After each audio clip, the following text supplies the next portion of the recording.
بسم اللہ الرحمن الرحیم نحمدہ ونصلی ونسلم علی رسولہ الکریم۔ تمام سننے اور دیکھنے والوں کو السلام علیکم ورحمۃ اللہ وبرکاتہ۔ ایک دوست نے شکایت کی کہہ لیں یا تجویز دی، یہ ٹھیک ہے کہ ہمیں سلام بھی کہا کریں، تو بالکل جو اچھی تجویز ہے ماننے والی، اس کے لیے ہم حاضر۔ آج جس وقت ہم گفتگو کر رہے ہیں تو پوری دنیا کے میڈیا پہ چل رہا ہے کہ شام فتح ہو گیا۔ شام کے عوام اور انقلابی نکلے ہوئے تھے کئی دنوں سے، اور ایک غاصب کے خلاف، ایک آمر کے خلاف، جس نے تقریباً کچھ 24 سال سے، اور اس خاندان نے کچھ 54 سال سے شام پہ قبضہ کر رکھا تھا، اور عوام پہ ظلم کے پہاڑ توڑے جاتے تھے۔ بشار الاسد نے ہزاروں نوجوانوں کا خون بہایا صرف اقتدار کے لیے کہ میرے اقتدار کو طول مل جائے۔ وہاں بین الاقوامی سازشیں بھی ساتھ ساتھ چلتی رہیں، امریکہ روس کی جنگ بھی وہاں چلتی رہی، اسرائیل، ترکی، ایران بھی وہاں روس بھی دخل اندازی کرتے رہے، لیکن اب عوام اٹھ کھڑی ہوئی، اور جب عوام اٹھ کھڑی ہو تو پھر ظاہر ہے کہ عوام کے سامنے ٹھہرنا کسی قوت کے بس کی بات نہیں ہے۔ عوام کے سامنے شام کی، بشار الاسد کی کہہ لیں، شام کی بھی نہیں، فوجوں نے بھی ہتھیار ڈال دیے، اس لیے کہ وہ افواج بھی دیکھ رہی تھی کہ عوام پہ ظلم ہو رہا ہے، عوام راضی نہیں ہیں، پورے شام کے عوام اس حکومت کے خلاف ہیں۔ تو کئی دنوں سے وہ نکلے ہوئے تھے، ایک شہر، دوسرا شہر، تیسرا شہر، بالآخر انہوں نے دمشق پہ بھی قبضہ کر لیا۔ بشار الاسد طیارہ لے کے غائب ہو گیا۔ ابھی تک امریکن میڈیا اور انٹرنیشنل میڈیا یہی خبر دے رہا ہے جب میں بات کر رہا ہوں کہ بشار الاسد کی کوئی خبر نہیں ہے کہ وہ کدھر گیا ہے۔ اس نے یہ کہا ہے کہ میرے بعد اب معاملات جو ہیں مل بیٹھ کے مذاکرات کے ذریعے طے کیے جائیں اور عبوری حکومت قائم کی جائے جس میں سب کو شامل کیا جائے۔ تو اللہ اگر تجھے عقل دے دیتا اور ہدایت تیرے مقدر میں ہوتی ہے، عوام پہ ظلم کرنے کی بجائے اس وقت یہ رستہ اختیار کر لیتا تو تیری بھی بچت ہو جاتی، ملک میں رہنا نصیب ہو جاتا۔ لیکن وہ بقول ظفر کتنا ہے بد نصیب ظفر کہ دفن کے لیے 2 گز زمین بھی نہ ملی کوہ یار میں۔ اب میرا خیال ہے شاہ ایران کی طرح ساری زندگی جلا وطنی کی گزارنی پڑے گی۔ اپنے ملک کا بہت نقصان کیا، اور اب جو آئے ہیں ابھی تک صورتحال واضح نہیں۔ میں مطمئن نہیں ہوں، اس لیے کہ اسرائیل، روس، ترکی، ایران، سب کی مداخلت وہاں موجود ہے، اور گزشتہ ایک دن پہلے روس، ترکی، ایران کی ایک میٹنگ بھی ہوئی جس میں طے ہوا کہ معاملات جو ہیں پرامن طریقے سے حل ہونے دیے جائیں۔ اب کوئی فریق بھی وہاں خون ریزی کی کوشش نہ کرے۔ تو یہ تو اللہ کا شکر ہے، ملک ہمارا ہے مسلمانوں کا، اور اکثر مسلمان ملک جو ہیں یہی تختہ مشق بنتے ہیں۔ میں نے شاید پہلے بھی ایک دن عرض کیا تھا، آپ دیکھ لیں لڑائی غزہ میں، لبنان میں، یمن میں، اور اب شام میں، کوئی ملک غیروں کا آپ دیکھ لیں کہیں لڑائی ہو رہی۔ ہاں، روس اور یوکرین کی لڑائی کروائی جا رہی روس کو کمزور کرنے کے لیے۔ اس کے علاوہ جہاں بھی آپ دیکھیں گے ظلم مسلمانوں پہ توڑے جا رہے ہیں، ظلم کے پہاڑ توڑے جا رہے ہیں، خون بہایا جا رہا ہے، اور عالمی برادری کو کچھ اس کی پرواہ نہیں۔ نیتن یاہو کے خلاف عالمی عدالت انصاف نے فیصلہ دیا کہ یہ جنگی مجرم ہے، پھر اس کی گرفتاری کا آرڈر دیا، لیکن وہ بدبخت ابھی تک مسلسل لبنان پہ جنگ بدنی کے باوجود، معاہدہ کرنے کے باوجود بھی حملہ آور ہے، اور غزہ میں بچوں کا خون بہا رہا ہے۔ یہاں بھی خبر ہے کہ ان شام کے اندرونی معاملات کی وجہ سے اسرائیل کو بھی موقع مل گیا، اور اس نے بولان کی پہاڑیوں پہ قبضہ کر لیا ہے، کچھ علاقے پہ وہ اندر آ رہا ہے، وہ بھی موقع سے فائدہ اٹھانے کی کوشش کرے گا۔ تمام گروپ جتنے بھی شام میں اس وقت دست و گریبان ہیں، باہم دست و گریبان ہیں، یا اللہ کرے ان کا لڑائی جھگڑا اختلاف ختم ہو گیا اور وہ مل بیٹھ کے ایک عبوری حکومت قائم کرنے جا رہے ہیں اتحاد و اتفاق سے، تو ان سب تک اگر میری آواز پہنچے تو وہ خبردار ہو جائیں کہ کہیں اسرائیل اس موقع سے فائدہ اٹھا کے شام کے کچھ شہروں پہ یا صوبوں پہ قبضہ کرنے پہ کامیاب نہ ہو جائے۔ یہ شام میری سرکار کے یار غار خلیفہ اول جانشین مصطفیٰ حضرت سیدنا صدیق اکبر رضی اللہ تعالیٰ عنہ کے دور مبارک میں فتح ہوا تھا۔ سرکار صدیق اکبر رضی اللہ تعالیٰ عنہ کا بیان آپ کے دور خلافت میں عراق، اردن، شام 2 سال 3 مہینے اور چند دنوں کے دور اقتدار میں بڑے بڑے ملکوں کو الحمدللہ سرکار صدیق اکبر رضی اللہ تعالیٰ عنہ نے بڑے شاندار طریقے سے فتح فرمایا۔ تھوڑا سا سن لیں،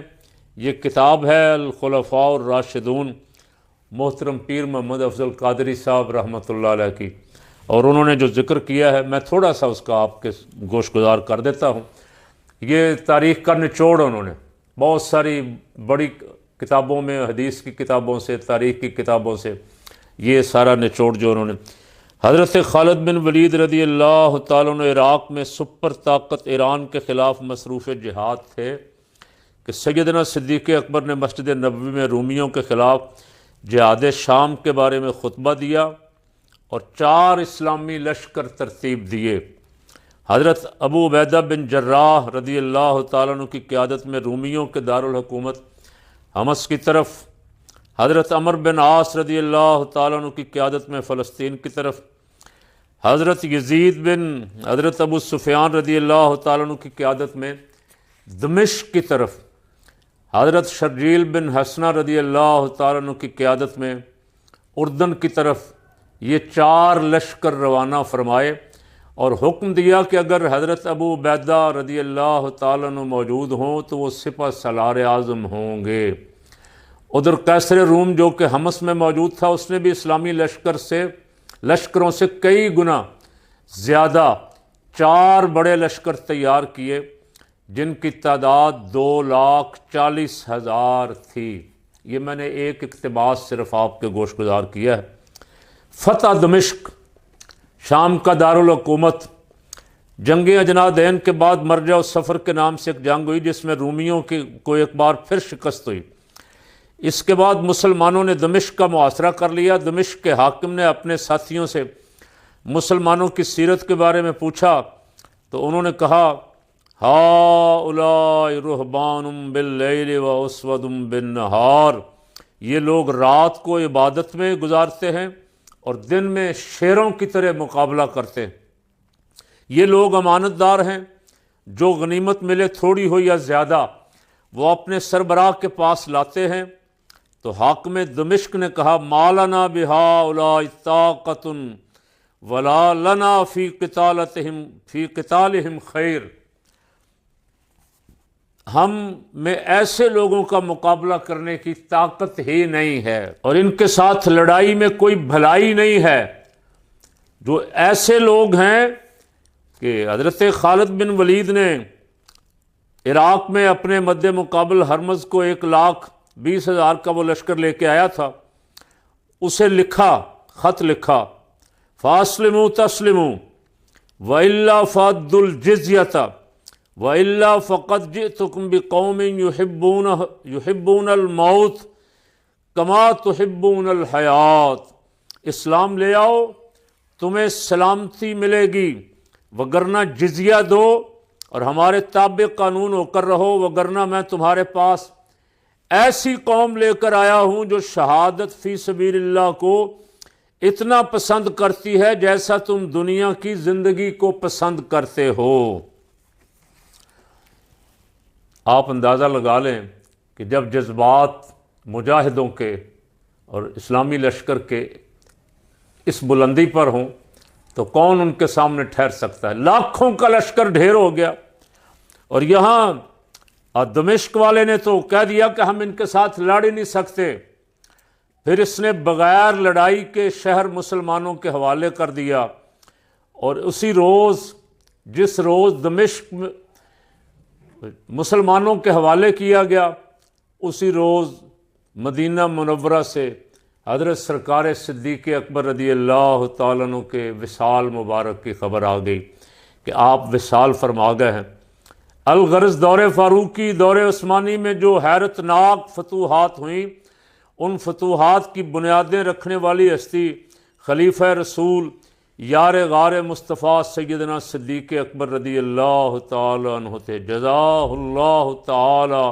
من الاسلام والمسلمین احسن الجزاء۔ یہ تھی